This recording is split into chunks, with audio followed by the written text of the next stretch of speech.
오늘 하나님 말씀은 마태복음 21장 33절에서 46절 말씀입니다. 마태복음 21장 33절에서 46절.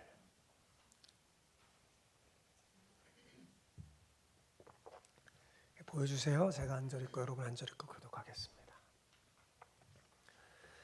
다른 한 비유를 들으라. 한 집 주인이 포도원을 만들어 산 울타리로 두르고 거기에 집자는 틀을 만들고 망대를 짓고 농부들에게 새로 주고 타국에 갔더니 열매 들 때가 가까우매 그 열매를 받으려고 자기 종들을 농부에게 보내니 농부들이 종들을 잡아 하나는 심히 때리고 하나는 죽이고 하나는 돌로 쳤거늘 다시 다른 종들을 처음보다 많이 보내니 그들에게도 그렇게 하였느니라. 후에 자기 아들을 보내어 이르되 그들이 내 아들은 존대하리라 하였더니 농부들이 그 아들을 보고 서로 말하되 이는 상속자니 다 죽이고 그의 유산을 차지하자 하고 이에 잡아 포도원 밖에 내쫓아 죽였느니라. 그러면 포도원 주인이 올 때에 그 농부들을 어떻게 하느니라. 그들이 말하되 그 악한 자들을 진멸하고 포도원은 제때의 열매를 바칠 만한 다른 농부들에게 새로 줄지니라. 예수께서 이르시되 너희가 성경에 건축자들이 버린 돌이 모퉁이의 머릿돌이 되었나니 이것은 주로 말미암아 된 것이요 우리 눈에 기이하다 함을 읽어본 일이 없느냐. 그러므로 내가 너희에게 이르노니 하나님의 나라를 너희는 빼앗기고 그 나라의 열매 맺는 백성이 받으리라. 이 돌 위에 떨어지는 자는 깨지겠고 이 돌이 사람 위에 떨어지면 그를 가루로 만들어 흩으리라 하시니 대제사장들과 바리새인들이 예수의 비유를 듣고 자기들을 가리켜 말씀하신 줄 알고 잡고자 하나 무리를 무서워하니 이는 그들이 예수를 선지자로 알미었더라. 아멘. 아멘. 주어인가 목적어인가 라는 말씀의 제목으로 우리 함께 은혜를 나누려고 합니다. 세상에는 두 종류의 사람, 즉 자기 자신이 주어인 사람과 자기 자신이 목적어인 사람이 있습니다. 자, 먼저 자기 자신이 주어인 사람은 어떨까요? 언제나 자기중심적이에요. 모든 것이 자기를 위해 존재하기에 사고의 잣대가 언제나 자기 자신이며 늘 자기중심으로 생각하고 말하고 행동합니다. 오늘 본문에 나오는 포도원 농부들처럼 말입니다. 반면에 자기 자신이 목적어인 사람은요, 자기보다는 타인을 먼저 배려해요. 희생과 봉사의 보람을 느끼고 삶의 의미를 자기 자신이 아닌 다른 것에서 찾습니다. 오늘 본문에 나오는 포도원 주인이 보내는 종들과 아들처럼 말입니다. 여러분, 예수님을 믿는다는 것은 내가 주어의 자리에서 내려오는 거예요. 그리고 그 주어의 자리에 나를 사랑하사 나를 위하여 자기 몸을 버리신 하나님의 아들이신 예수님을 모시는 거예요. 그리고 내가 그 예수님의 목적어가 되는 거죠. 이것이 신앙생활이요 믿음입니다. 오늘 말씀을 통해 여러분 모두 자기 자신을 돌아보면서 자기 자신에게 한번 질문해 보시기 바랍니다. 나는 과연 주어로 인생을 살고 있었는지 아니면 목적으로 살았는가? 이렇게 스스로 한번 물어보시기 바랍니다. 혹시 이렇게 물어봤는데 야, 내가 주어로 살았다고 생각된다면 여러분 오늘 말씀을 통해 깊이 있게 자신을 돌아보면서 이제 그만 어떻게 해요? 주어의 자리에서 내려오시기 바랍니다. 그리고 그 주어에 예수님을 주어로 모시고 여러분이 목적으로 되어 사시기를 축복합니다. 예수님이 주어가 되고 여러분이 목적어가 된다면 천국이 여러분의 삶에 임하게 될 것입니다. 자, 옆 사람에게 이렇게 축복하며 인사합시다. 예수님을 주어로 모시고 우리가 목적어가 된다면 모든 것이 아름답게 변화될 것입니다. 자, 합쳐서 인사합니다. 시작. 예수님을 주어로 모시고 우리가 목적어가 된다면 모든 것이 아름답게 변화될 것입니다. 그렇습니다, 여러분. 예수님을 주어로 모시고 내가 목적으로 살잖아요. 여러분 경험하게 될 거예요. 내 주변의 모든 것이 아름답게 변화될 것을요. 왜냐하면 하나님이 그렇게 만드세요. 자, 지난주에 이어서 예수님은 자신의 권위를 인정하지 않는 대제사장들과 장로들에게 또 다른 비유를 들려주셨습니다. 자, 비유에 나오는 첫 번째 등장인물은 집주인이에요. 그가 포도원을 만들고 산 울타리로 두르고 집 짜는 틀을 만들고 망대를 짓습니다. 그러니까 한마디로 포도원에 관련된 모든 것을 다 갖춘 아름다운 포도원을 만든 거예요.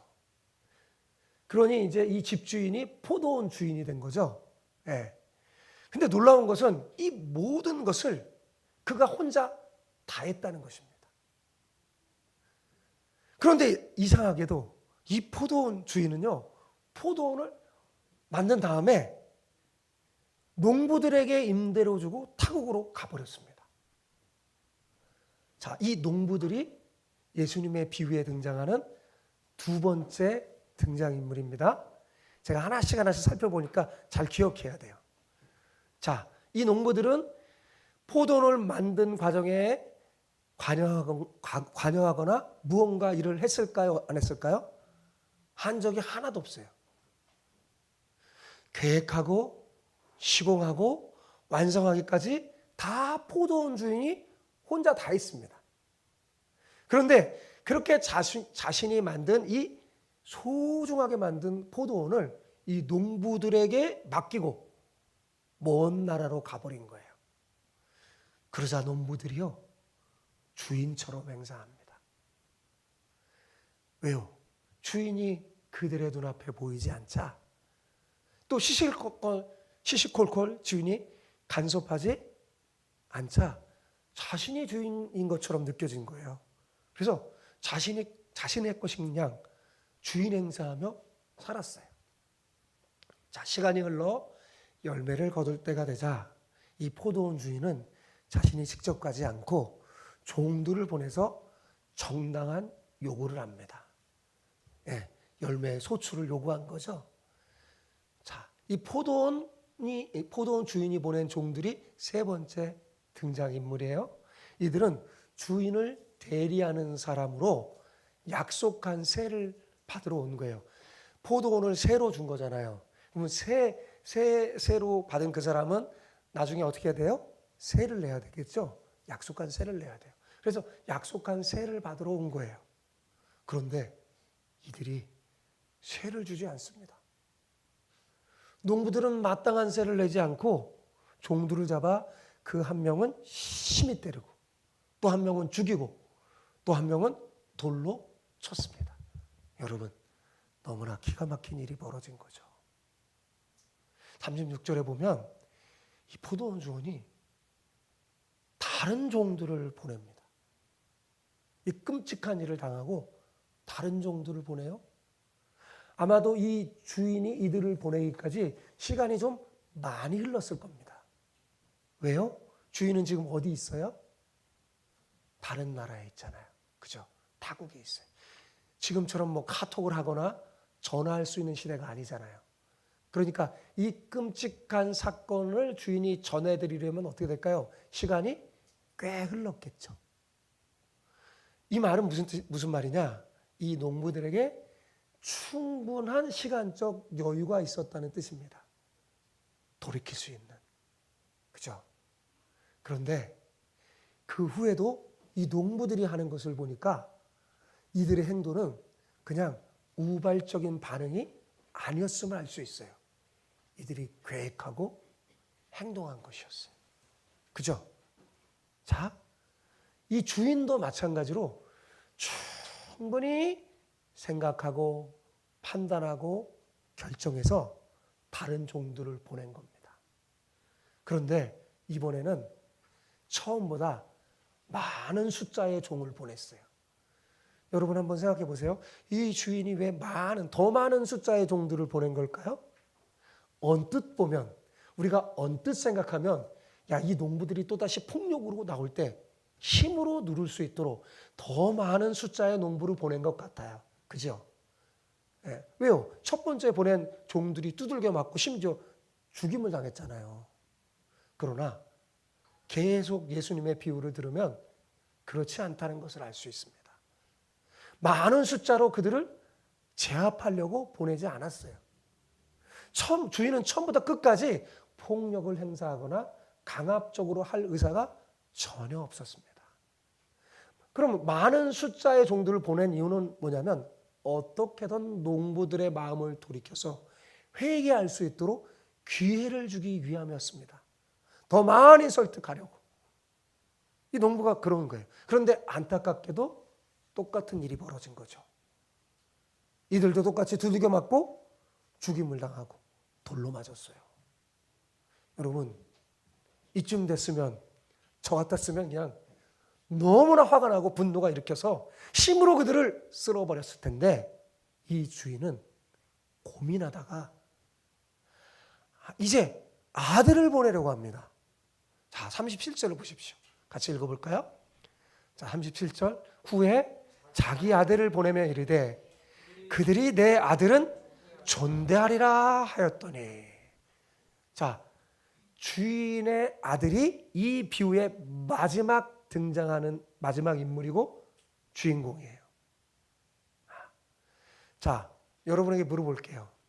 자, 주인의 아들은 아버지가 보낸 종들의 그 불행한 소식을 들었을까요? 못 들었을까요? 네, 들었겠죠. 그죠? 그런데 이번에는 아버지가 자기를 보내려고 하는 겁니다. 자, 자신을 보내려는 그 아버지를 보면서 이 아들은 어떤 생각이 들었을까요? 자, 첫 번째 종 갔어요.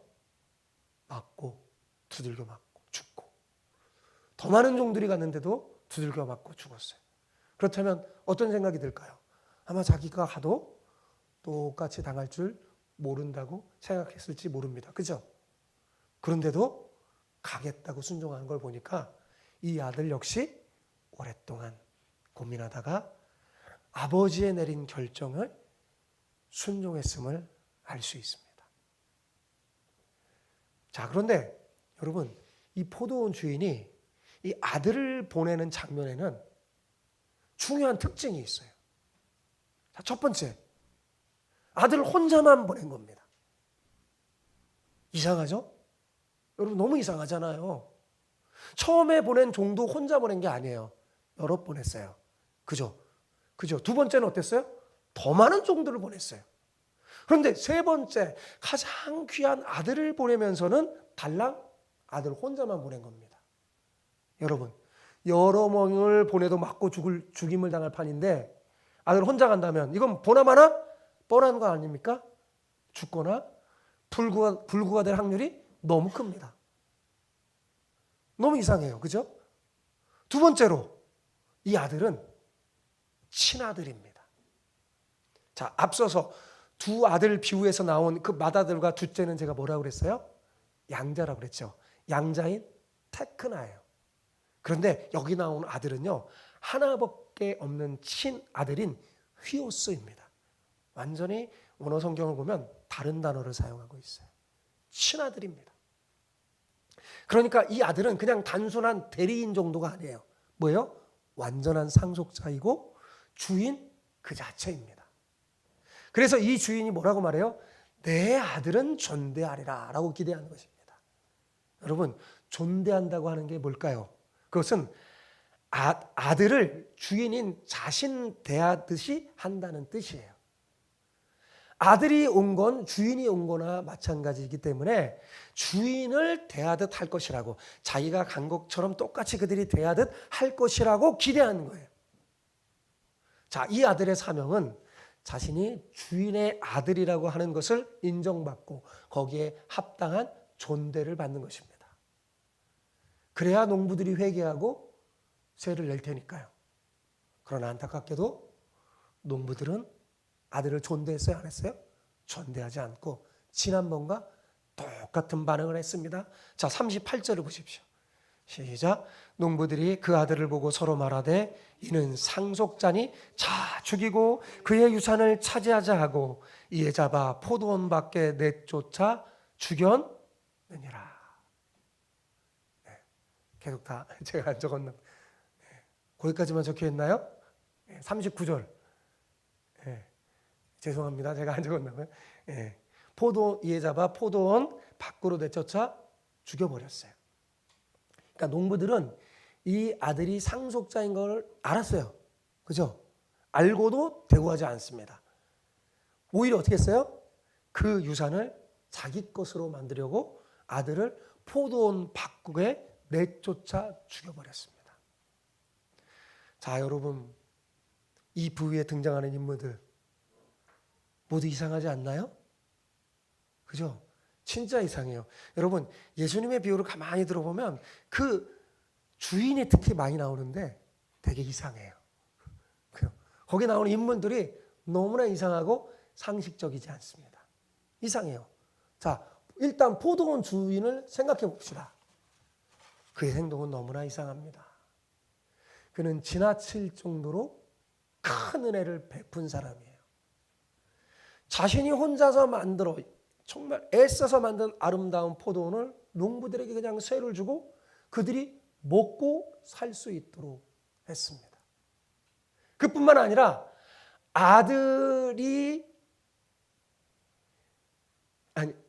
이들이 자신이 보낸 종들을 죽였는데도 불구하고 법률적인 방법을 선택하지 않았어요. 여러분, 상식적으로 자신이 보낸 종들을 죽였다면 어떻게 하는 게 합당합니까? 경찰에게 신고하고, 그죠? 법적으로 처리해야 되잖아요. 그죠? 이들이 합당한 벌을 받도록 처리해야 합니다. 그런데 그렇게 하지 않습니다. 계속해서 뭐냐면 회개할 것을 촉구해요. 심지어 친아들까지 보내면서 회개할 것을 촉구한단 말입니다. 정말이지 그는 지나칠 정도로 관대하며 은혜를 베푸는 이상한 사람입니다. 우리라면 도저히 이렇게 할 수가 없어요. 그러면 이 포도원 주인은 왜 이렇게까지 은혜를 베푸는 걸까요? 여러분, 그 이유는 딱 한 가지밖에 없습니다. 이 농부들을 사랑하는 것입니다. 그렇지 않고는 설명할 방법이 없어요. 이 주인은요, 포도원 자체에도 별 관심이 없습니다. 만약 포도원이 잘 되고 쇠를 받아 먹는 것에 관심이 있었다면 이런 식으로 행동하지 않았겠죠. 농부들에게 관심이 있기에 종들을 보내고 또 보내고 심지어 아들까지 보낸 겁니다. 여러분, 포도원 주인이 왜 포도원을 만들었을까요? 재산을 늘리기 위함이었을까요? 아닙니다. 만약 그랬다면 이런 농부들 그만두지 않았겠죠. 그리고 포도원을 잘 관리하고 가장 적박한 그 자격을 갖춘 사람을 찾아서 농부로 썼을 겁니다. 그런데 주인은 포도원이 아니라 이 농부들에게 관심이 있는 겁니다. 이 농부들이 어떻게 하면 이 농부들에게 일거리를 줘서 먹고 살 수 있을까에 관심을 주다 보니까 포도원을 만들어주고 이들에게 세를 주고 타국으로 간 거예요.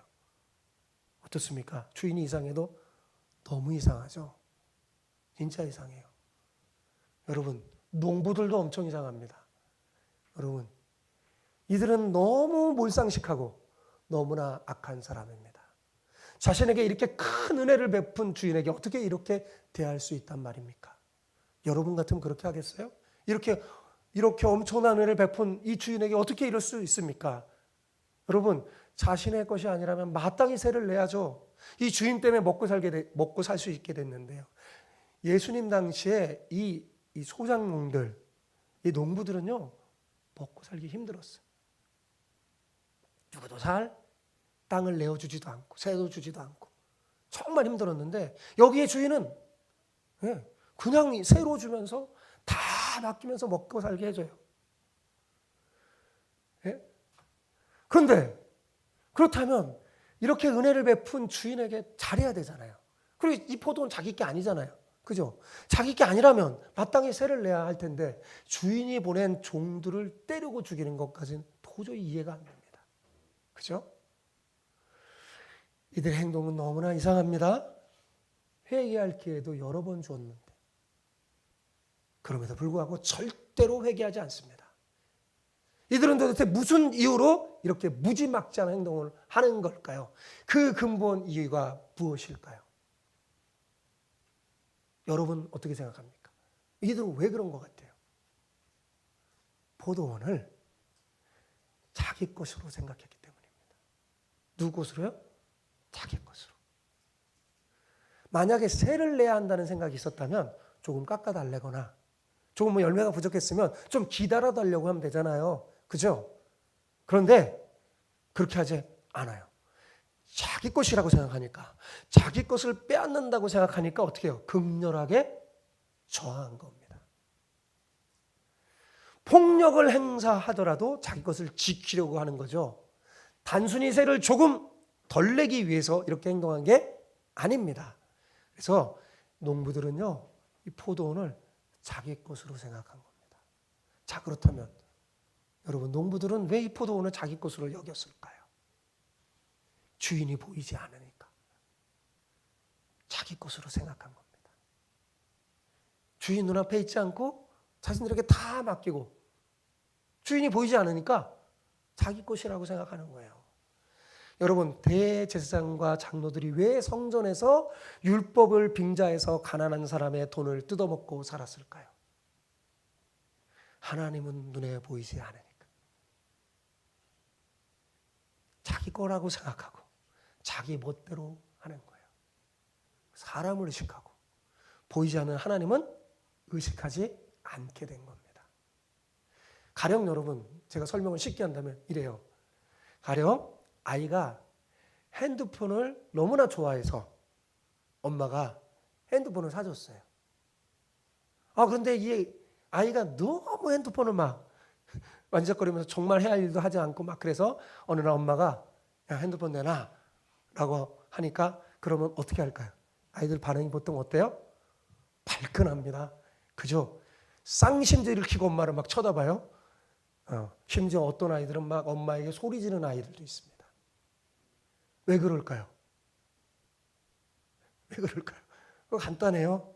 핸드폰을 자기 것으로 알고 있기 때문입니다. 엄마가 뭔데 내 핸드폰을 빼앗아 가지고 하고 싶은 거를 하지 못하게 하는 걸까 생각하는 거죠. 그러니까 핸드폰을 자기 것이라고 생각하는 한 엄마가 달라고 그러면 엄마가 싫은 거예요. 미운 거예요. 엄마 말에 순종할 필요가 없고 순종하고 싶지도 않은 겁니다. 다 잊어버려요. 엄마가 베푼 은혜. 진짜 배 아파서 여러분은 10달 동안 사귀고 태어나게 해주고 그들 먹을 걸 다 주고 기저귀도 다 갈아주고 사랑하며 키운 거 다 잊어버려요. 자기가 잘나서 큰 줄 알아요. 다 자기 건 줄 알죠? 똑같습니다. 농부들은 주인 없이 자신들이 원하는 대로 다 행동하고 살았습니다. 그런 시간이 오래되다 보니까 포도원이 자기 것인 줄 압니다. 그래서 주인이 보낸 종들만이 아니라 실제로 주인의 아들이 찾아왔는데도 불구하고 왜 내 걸 달라고 그러는 거야? 난 내 것을 지키겠다고 하면서 때리고 죽이고 돌로 쳤던 겁니다. 그런데 주인 아들도 이상해요. 그러니까 예수님의 비유에 나오는 인물도 다 이상해요. 자, 이 아들이 농부를 찾아갈 때 어떤 대우를 받을지 알았을까요? 몰랐을까요? 알았어요. 자기가 하면 죽을지도 모른다는 걸 알았습니다.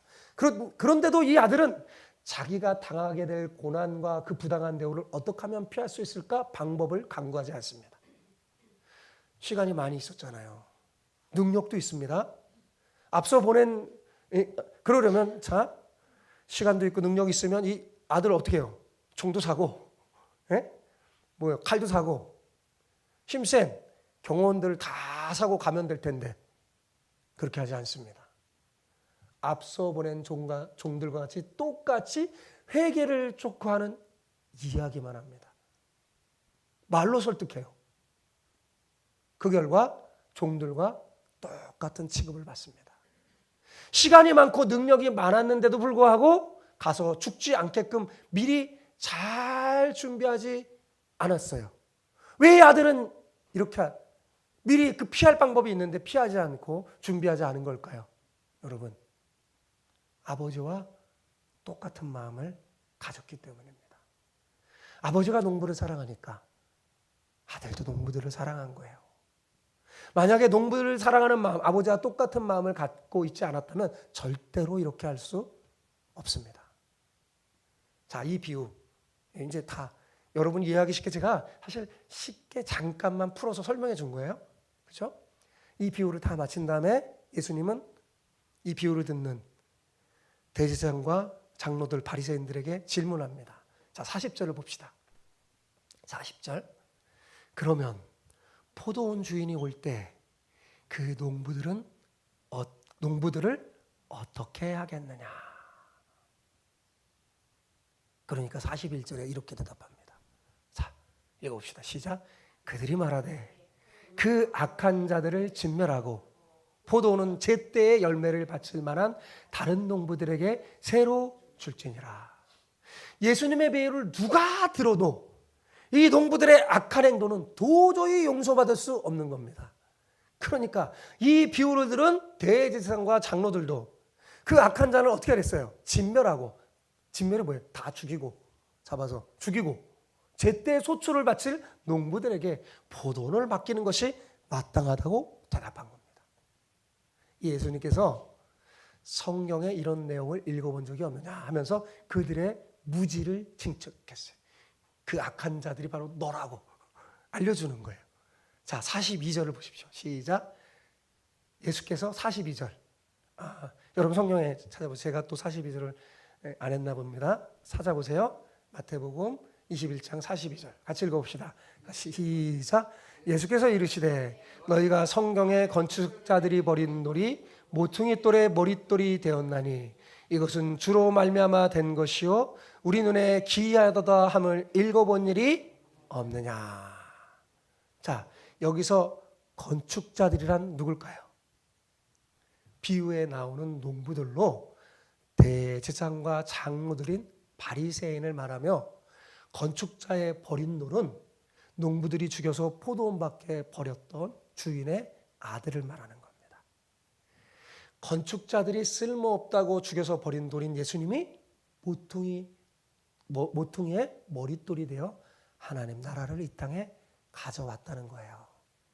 그러면서 예수님은 이 비유의 결론을 이렇게 맺습니다. 자, 43절에서 44절. 자, 같이 읽어봅시다. 시작. 그러므로 내가 너희에게 이르노니 하나님의 나라를 너희는 빼앗기고 그 나라의 열매 맺는 백성이 받으리라. 이 돌 위에 떨어지는 자는 깨지겠고 이 돌이 사람 위에 떨어지면 그를 가루로 만들어 흩으리라 하시니. 예.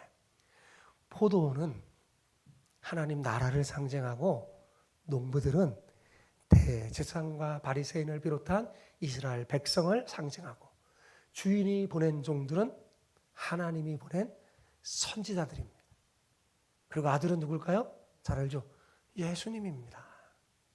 하나님께서는 이스라엘 백성에게 모든 은혜의 방편을 주시면서 하나님 나라를 맡기셨어요. 하나님이 다 친히 다 하셔서 모든 일을 다 하시고 맡겼어요. 이스라엘 백성에게.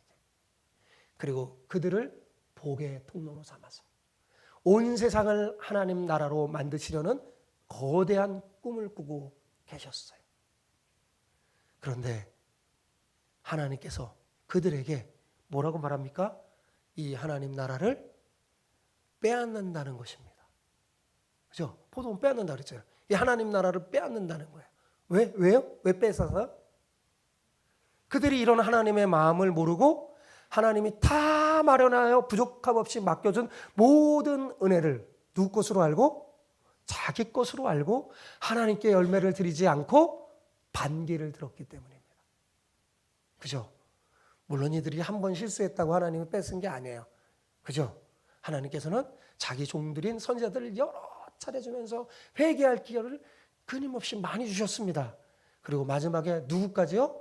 자신의 아들인 예수님까지 보냈건만 그들은 끝까지 거부하고 회개하지 않았기 때문입니다. 가장 미련한 게 뭔지 아세요? 끝까지 회개하지 않는 거예요. 끝까지. 회개하는 사람이 복 있는 사람입니다. 이들의 문제는 뭐예요? 끝까지, 아들까지도 거부하고 회개하지 않았던 겁니다. 자, 그럼 그들에게서 뺏은 이 하나님 나라를 누구에게 준다고 하셨어요? 여러분 대답해 주세요. 누구에게요? 그 나라의 열매 맺는 백성이 받는다고 했죠? 그들에게 준다고 했어요. 자, 여러분 한번 생각해 보세요. 자, 포도는 악한 농부들이 있을 때도 열매가 있었어요? 없었어요? 있었어요. 많았어요. 그죠? 네. 악한 농부들이 열매가 없어서, 들을 게 없어서 이렇게 행동한 게 아니에요. 그죠? 그럼 왜요? 이 열매를 자기 것으로 생각했기 때문입니다. 그렇다면 열매를 맺는다는 것, 여기 열매 맺는 백성, 열매를 맺는다는 건 무슨 뜻일까요? 포도 자체가 열매를 맺지 못한다는 게 아니에요. 그 열매를 자기 것으로 알고 하나님께 드리지 않는 게 바로 열매를 맺지 못한 것입니다. 이 악한 농부들은 자기가 수고하고 노력해서 이제 포도원에 포도 열매가 나잖아요. 자기 것인 줄 아는 거예요. 하나님께 드리지 않는 거예요. 주인에게 드리지 않는 거예요. 그게 뭐야? 하나님은 하나님 입장에서 보세요. 열매를 맺은 거예요? 안 맺은 거예요? 안 맺은 거잖아요. 아무것도 없잖아요. 그죠? 열매를 맺지 않는 거예요. 그 나라의 열매 맺는 백성이 하나님 나라를 받을 것이라고 했는데 그 나라의 열매를 맺는 백성이란 하나님의 나라가 하나님이 자신에게 맡겨주신 하나님의 것인 줄 알고 모든 영광과 존귀를 하나님께 드리는 사람을 말하는 겁니다. 또한 이 돌들 위에 떨어지는 자는 깨지겠고 이 사람 위에 떨어지면 그를 가루로만 흩으리라 하신 말씀은 건축자들에 의해서 버려진 이 돌이 모퉁이의 머릿돌이 되어서 대제사장과 바리새인들 그리고 그들을 따르는 이스라엘 백성들을 심판할 것이라는 의미입니다. 이에 이 비유를 들은 바리새인과 이 대제사장들이 뭐예요? 이 비유가 비로소 자기들의 것임에 해당되는 걸 알고 뭐예요? 예수님을 잡아 진짜로 막 죽이려고 하는데 하지 못했어요. 왜요? 사람들이 두려워서. 자, 실제로 이스라엘 백성은 심판을 받아 망했습니다. 성전도 무너졌고 하나님 나라도 빼앗겼어요. 그리고 누가 받게 됐을까요? 이방인은 저와 여러분, 우리들이. 이스라엘 백성은 아직도 하나님 나라로 회복하지 못했어요. 그리고 전쟁하며 싸우고 있죠. 그런데 여러분, 이 새로운 하나님 나라 백성이 된 우리도 열매를 맺지 못한다면 이스라엘과 똑같은 운명에 처해질 수 있다는 것 명심해야 합니다. 그래서 바울은 로마서 11장 21절, 22절에서 우리에게 이렇게 경고했어요. 같이 읽어볼까요? 하나님이 원가지도 아끼지 아니하였은즉. 원가지가 누구예요? 먼저 맡은 이스라엘 백성, 대제사장 바리새인들. 근데 너도 아끼지 아니하시리라. 너는 뭐야? 우리 이방인들. 계속 읽어봅시다. 시작. 그러므로 하나님의 인자심과 준엄하심을 보라. 넘어지는 자들에게는 준엄함이 있으리니. 열매 맺지 않은 사람에게 준엄의 하나님 심판이 있어요. 너희가 만일 하나님의 인자심에 머물러 있으면 그 인자가 너희에게 있으리라. 하나님의 인자심에 머물러 있다는 게 뭘까요? 열매 맺는 백성이 되면 그런 거예요. 그럼 그 인자가 누구에게 머물러 있어요? 너희에게 있으리라. 하나님의 나라가. 그런데 뭐라고 그랬어요? 그렇지 않으면 너도 찍히는 바 되리라. 무서운 경고를 하셨죠. 자, 여러분, 이제 중요한 말씀을 정리하며 여러분에게 중요한 말을 하려고 합니다. 화면도 바꿔주시고 자, 오늘 예수님의 비유는 한마디로 말하면 소유권과 관계된 내용이에요. 예수님의 비유에 나오는 이 농부들은 한 가지 사실을 잊고 있었습니다. 포도원이 자기들의 소유가 아니라 주인이 따로 있으며 자기들은 세를 얻어 생계를 유지하고 있다는 사실을 말입니다. 그걸 잊어버렸어요. 여러분, 우린 그렇게 되면 안 돼요. 우리는 우리가 받은 모든 것이 하나님의 은혜라는 것을 잘 기억해야 합니다. 나의 소유와 재산, 건강과 생명, 삶의 터전과 가정까지 모든 것이 다 뭐예요? 하나님이 허락한 은혜요, 하나님의 것입니다. 우리는 이 하나님이 주신 것을 돌보고 지켜야 할 책임 있는 청직이에요. 그런데 혹시 우리가 마치 이 모든 것이 내 소유인 것처럼 내 마음대로 사용하고 있지는 않나요? 가족들도 내 마음대로요. 재산도 내 마음대로 말입니다. 그러면서 모든 것이 내 마음대로 이루어지지 않는 것 같이 되면 화내면서 다른 사람과 하나님을 원망하지 않습니까? 그렇다면 우리는 자기 자신을 주어로 놓고 사는 오늘 예수님의 비유에 나오는 포도원 농부들과 다를 바가 하나도 없습니다. 절대로 그렇게 돼서는 안 됩니다. 예수님은 오늘 말씀을 통해 우리에게 경고하고 있는 거예요. 내가 가지고 있는 것, 내가 누리는 것, 내가 내 마음대로 하고 싶어 하는 것, 그거 누구의 것이냐? 혹시 그것을 내 것으로 알고 움켜쥐고 있다면 명심해라. 내가 그것을 빼앗아서 그것을 하나님의 것으로 알고 있는 열매 맺는 백성에게 줄 것이다. 예수님이 지금 이렇게 말하는 거잖아요. 사랑하는 성도 여러분, 여러분은 여러분의 모든 소유물과 인생에 대해서 어떤 태도를 취하고 있습니까? 누가 주인입니까? 여러분은 자신을 주어로 삼고 살지는 않고 있습니까? 아니면 예수님이 목적어가 되어 살고 있습니까? 자기 자신을 주어로 삼고 산다면 빼앗길 것이고, 예수님의 목적어가 되어 산다면 상급을 받을 것입니다. 혹시 조금이라도 자기 자신을 주어로 두고 살았다면 지금이라도 늦지 않았어요. 어떻게 돼요? 빨리 하루속히 어떻게 해요? 회개하여 주어의 자리에서 어떻게 해요? 내려오면 됩니다. 그리고 어떻게 살아야 된다고요? 예수님을 주어로 모시고, 나의 주어 자리에 예수님 모시고, 그럼 나는 어디예요? 예수님의 목적어가 되어 살면 됩니다. 그러면 이 땅이 하나님의 나라가 되어서 하나님의 꿈이 이루어지고 완성될 때 여러분은 하나님의 영광에 참여하는 축복의 주인공이 될 거예요.